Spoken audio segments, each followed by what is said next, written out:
Hello everyone, welcome to the class. आज की class में हम यूजीसी नेट ज्योग्राफी के एक यूनिट जिसे हम कल्चरल सोशल ज्योग्राफी कहते हैं, उस यूनिट को हम डिस्कस करेंगे। यूनिट नंबर 7 को डिस्कस करेंगे।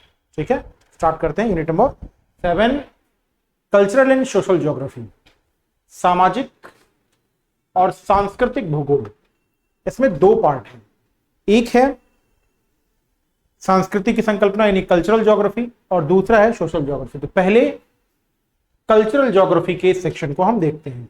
कौन कौन से टॉपिक है? पहला टॉपिक जो है वो है कॉन्सेप्ट्स ऑफ कल्चर। संस्कृति की जो मूल बात है, कॉन्सेप्ट है, वो समझने की बात कर रहा है। उसमें कौन कौन है, क्या टॉपिक्स हैं? सांस्कृतिक जटिलताएं यानी कल्चरल कॉम्प्लेक्स। अब जब कल्चरल कॉम्प्लेक्स आता है, it means it is start from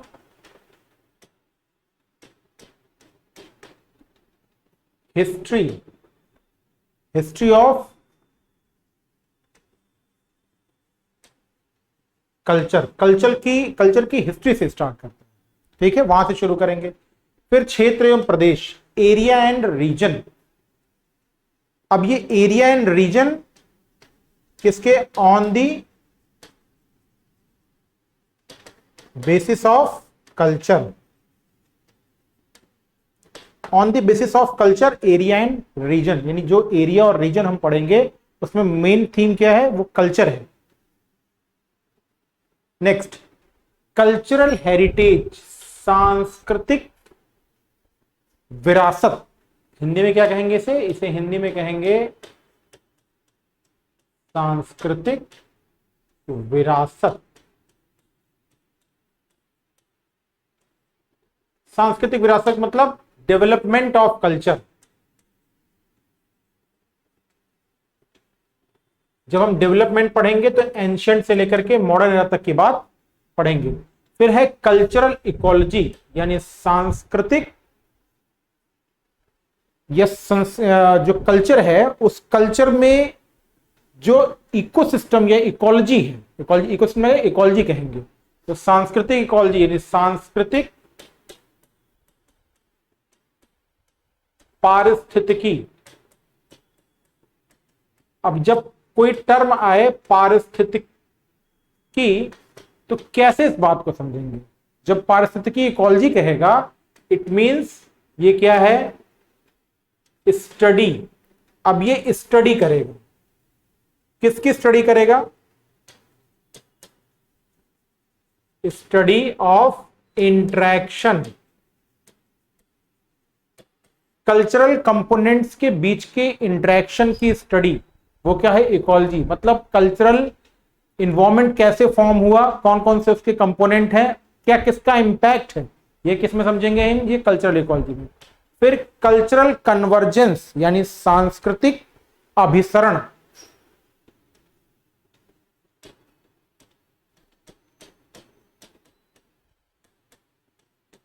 सांस्कृतिक अभिसरण, इसमें क्या है? बहुत सारी संस्कृतियां अलग अलग रीजन्स में हैं। अलग अलग रीजन्स के होने के बाद भी जो मॉडर्न ह्यूमन बीइंग है या एंशिएंट ह्यूमन बीइंग भी, उसका एक नेचर है माइग्रेशन। उस माइग्रेशन के थ्रू क्या होता है? ये ह्यूमन बीइंग माइग्रेट करता है, और माइग्रेशन से कल्चरल या सांस्कृतिक क्या होता है? समागम हो जाता है, कन्वर्जेंस हो जाता है, आपस में मिल जाते हैं और एक नए पैटर्न ऑफ कल्चर का डेवलपमेंट होता है। Next, social structure and process, सामाजिक स्ट्रक्चर। सोशल स्ट्रक्चर में क्या क्या है? जो टर्म है वो है सोशल स्ट्रक्चर एंड प्रोसेस यानी सामाजिक संरचना और प्रक्रम। यानी हमें क्या पढ़ना है? संरचना पढ़ना है, और समाज किस प्रोसेस से चल रहा है? प्रक्रम से। दो चीजें पढ़नी है। अब इसमें ये आपके सिलेबस में नहीं है। सामाजिक कल्याण, सोशल वेलफेयर और जीवन की गुणवत्ता, social welfare and wellbeing and quality of life. जब हम क्वालिटी ऑफ लाइफ की बात करते हैं तो हम क्या समझेंगे? हम समझेंगे जब क्वालिटी ऑफ लाइफ तब तक नहीं होगी जब तक सामाजिक कल्याण नहीं होगा। इसके लिए करंट की स्कीम, सामाजिक कल्याण की स्कीम भी आपको पढ़ना है, प्रिपेयर करना है। फिर सामाजिक अपॉर्जन, सोशल एक्सक्लूजन, किसी भी कम्युनिटी को समाज से एक्सक्लूड करना, इंक्लूड करना, तो उस फॉर्म में हमें पढ़ना है सोशल एक्सक्लूजन। फिर भारत में सामाजिक समूह, सोशल कम्युनिटी और उनका स्थानिक वितरण, कौन सा सामाजिक कम्युनिटी, सोशल कम्युनिटी कहां रह रहा है, उसका डिस्ट्रीब्यूशन क्या है, रह कहां रहा है, उसका डिस्ट्रीब्यूशन। और जब डिस्ट्रीब्यूशन पढ़ेंगे तो उसकी कल्चरल कैरेक्टरिस्टिक्स भी हमें पढ़नी है, और ये इंडिया के रेफरेंस में पढ़ना है। फिर जनजातियां, ट्राइब्स और जाति यानी कास्ट, भारत में जनजातियां और भारत में कास्ट, ये बहुत इंपॉर्टेंट टॉपिक है, क्वेश्चन जरूर पूछे जाते हैं। ठीक है, इसी में धर्म भी है, देखिए धर्म भी आपको पढ़ना है, रिलीजन पढ़ना है, पर्यावरण मानव स्वास्थ्य पढ़ना है, रोग पारिस्थितिकी यानी डिजीज पढ़ना है। कहां कभी कभी होता है ना, कुछ स्पेशल कम्युनिटी एरियाज में, कुछ रिलीजन एरियाज में क्या होते हैं, कुछ विशेष प्रकार के जो रोग हैं वो पनपते रहते हैं, तो उसे भी हमें स्टडी करना है on the basis of the culture and the community level.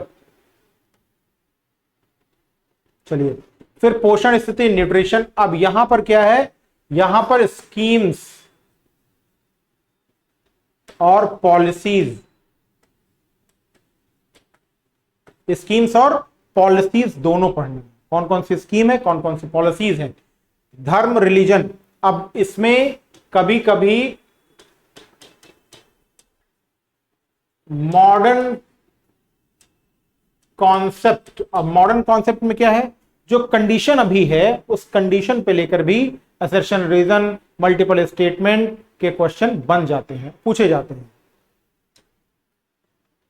अब देखिए, निदान की स्थिति यानी इथियोलॉजिकल क्लासिफिकेशंस, किसी भी चीज की निदान, कोई प्रॉब्लम है तो उसके निदान की स्थिति क्या है, कैसे खत्म कर रहे हैं। भारत में स्वास्थ्य सुरक्षा, अब देखिए स्वास्थ्य सुरक्षा योजना और नीति क्लियर लिख दिया है, पॉलिसीज और प्लानिंग, तो ये भी क्या है, ये गवर्नमेंट की पॉलिसीज। ठीक है, गवर्नमेंट की पॉलिसी।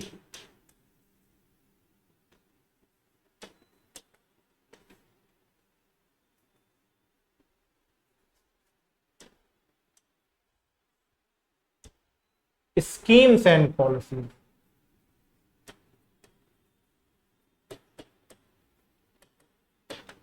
पॉलिसीज। फिर भारत में चिकित्सा पर्यटन, ये एक नया कॉन्सेप्ट है, चिकित्सा पर्यटन। ठीक, मेडिकल टूरिज्म, आपने देखा होगा कि अब बहुत सारे ऐसे लोग हैं जो किसी दूसरे प्लेस पर जाके इलाज कराते हैं, और इलाज क्यों, क्योंकि वहां पर एक इन्वायरमेंट प्रोवाइड किया जा रहा है। कैसा इन्वायरमेंट, जिसके एग्जांपल्स क्या हैं, भारत में उत्तराखंड, हिमाचल प्रदेश ऐसे हब बनते जा रहे हैं। किसके हब बनते जा रहे हैं, मेडिकल टूरिज्म के हब बनते जा रहे हैं।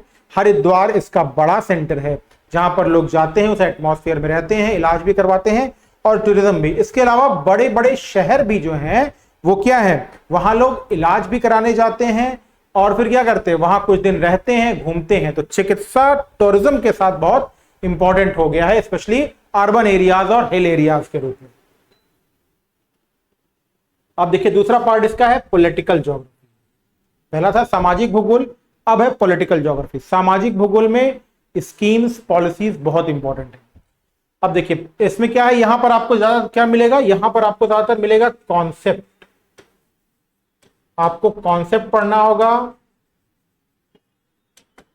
आपको थ्योरीज पढ़नी होगी। कॉन्सेप्ट्स में क्या है, पहला concept boundaries and frontiers. Boundaries and frontiers, और किसके, भारत के विशेष संदर्भ में, with the special reference to India, यानी परिसीमा और सरहद की संकल्पना।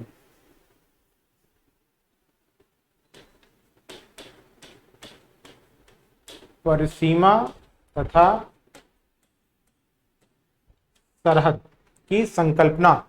बाउंड्रीज मतलब made by human being and the frontiers are the catchment area between the two countries. दो कंट्रीज के बीच में कैचमेंट एरिया जो फिजिकल या नेचुरल हो, जैसे हिमालय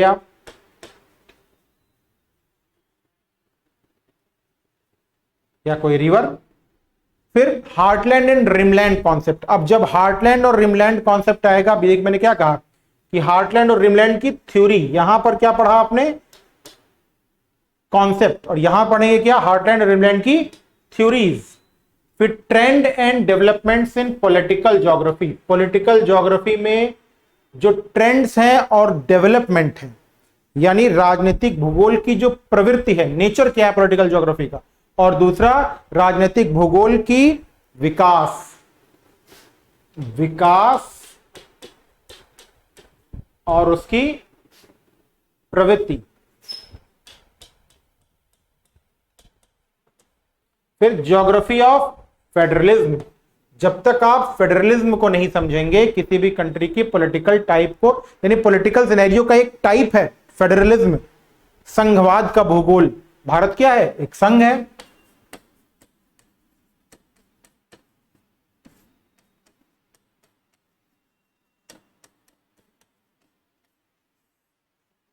फिर electoral reforms in India, Bharat में होने वाले इलेक्टोरल रिफॉर्म्स। अब इलेक्टोरल रिफॉर्म्स जब आप पढ़ेंगे तो आपको किसकी जरूरत पड़ेगी, आपको यहां पर पॉलिटिकल डेवलपमेंट,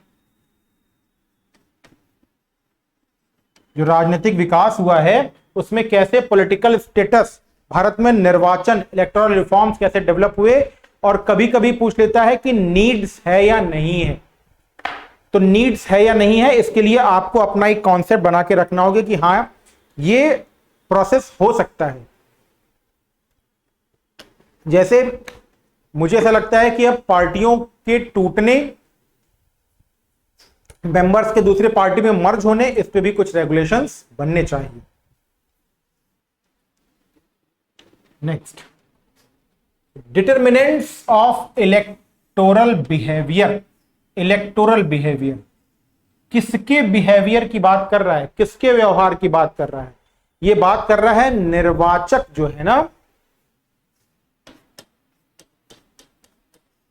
निर्वाचक का बिहेवियर अब कैसे हो गया है, हमारे आपके जो वोटर्स हैं और जो निर्वाचन है उसका बिहेवियर कैसा हो रहा है, ये समझने वाली बात है। यानी आज का इलेक्शन और इलेक्शन में वोट करने वाले लोग किस नेचर के हैं, ये पढ़ना जरूरी है। ठीक, फिर geopolitics of climate change, climate change हो रहा है, बहुत सारे कॉन्फ्रेंसेस हो रहे हैं, समिट्स हो रहे हैं, तो उन कॉन्फ्रेंसेस और समिट्स भी क्या है, उनका भी एक जियोपॉलिटिक्स है। वो भी क्या है, राजनीतिक रूप से ऑर्गेनाइज किए जा रहे हैं, खुद अपने कंट्रीज में हेल्ड कराए जा रहे हैं। ठीक है, तो जो कॉन्फ्रेंसेस, जो समिट्स होते हैं क्लाइमेट चेंज को लेकर के, या क्लाइमेट चेंज को लेकर के कोई कंट्री जो इनिशिएटिव लेती है, उस इनिशिएटिव के भी क्या है, अपने जियोपॉलिटिकल इंपॉर्टेंस है। जैसे इंडिया और फ्रांस ने क्या किया है, इंटरनेशनल सोलर अलायंस, एक अलायंस किया है। अब इसमें क्या है, यूरोप और एशिया के बीच में कनेक्शन प्लेस किया गया है कि यूरोप को किसका साथ, एशिया में इंडिया को किसका साथ, यूरोप का साथ। तो ये भी क्या है, ये जियोपॉलिटिक्स इंपॉर्टेंस है। ठीक, अब जियोपॉलिटिक्स ऑफ वर्ल्ड रिसोर्सेज, ऐसे ही संसाधन है, उन संसाधनों का वर्ल्ड पॉलिटिक्स क्या है।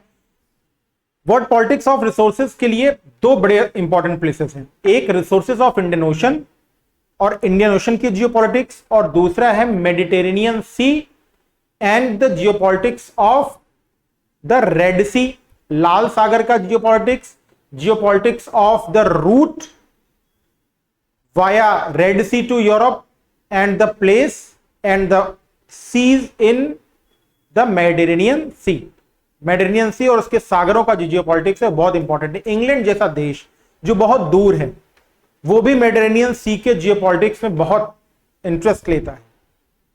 तो आप समझ सकते हैं कि अब जियोपॉलिटिक्स का इंपॉर्टेंस वो भी वर्ल्ड रिसोर्सेज का कितना बढ़ता जा रहा है। तो जो इंपॉर्टेंस या इतनी वॉर या इतनी जद्दोजहद मेडिटेरेनियन सी या इंडियन ओशन में क्यों है, या पैसिफिक ओशन का जो जापान और चाइना फिलीपींस के बीच के कॉन्फ्लिक्ट वाले जो आइलैंड से क्यों है, क्योंकि वहां पर रिसोर्सेज और उनकी स्ट्रेटेजिक इंपॉर्टेंस।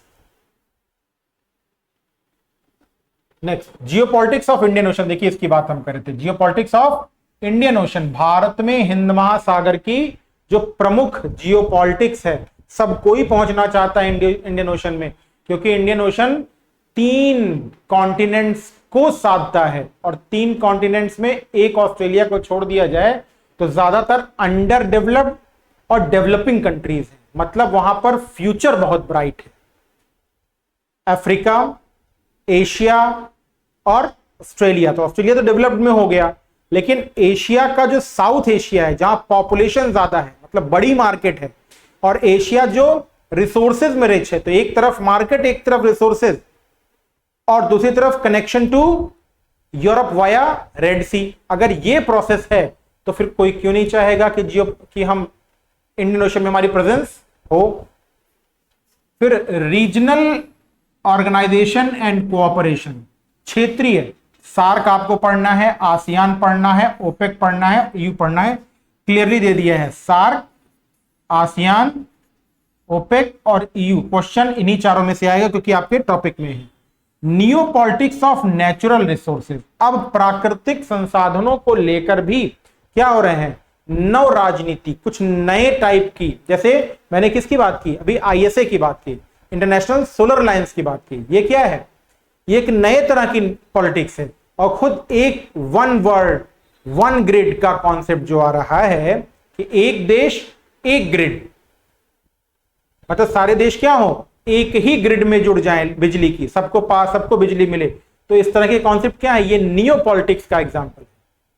ठीक है, तो आपको सोशल ज्योग्राफी वाले चैप्टर में इंडिया और वर्ल्ड की जो स्कीम्स और पॉलिसीज हैं, सोशल हेल्थ को लेकर के, सोशल एजुकेशन को लेकर के, वो बहुत इंपॉर्टेंट हो जाती है। और जो पॉलिटिकल ज्योग्राफी है, इसमें जो नियो पॉलिटिक्स आ रही है, स्ट्रेटेजिक इंपॉर्टेंस वाले कॉन्सेप्ट जो है वो जरूर पढ़ें। ठीक है, तो ये आज हमने एक और यूनिट का क्लास, एक स्लैबर डिस्कशन किया। इसके अलावा टीसीएस एकेडमी के यूट्यूब पोर्टल पर आपको शॉर्ट्स और वीडियोस मिलते हैं। जो क्लासेस आपको प्रोवाइड की जा रही हैं वो ऐप पे की जा रही हैं। यूजीसी नेट की भी क्लासेस अवेलेबल हैं, पीजीटी की भी क्लासेस अवेलेबल हैं। किसी भी क्लास की जरूरत हो तो आप नीचे फ्लैश रेड नंबर पे कॉल कर सकते हैं और हमें कॉल कर सकते हैं। क्लासेस ऑनलाइन और ऑफलाइन दोनों मोड पर हैं। आज की क्लास में गुड बाय।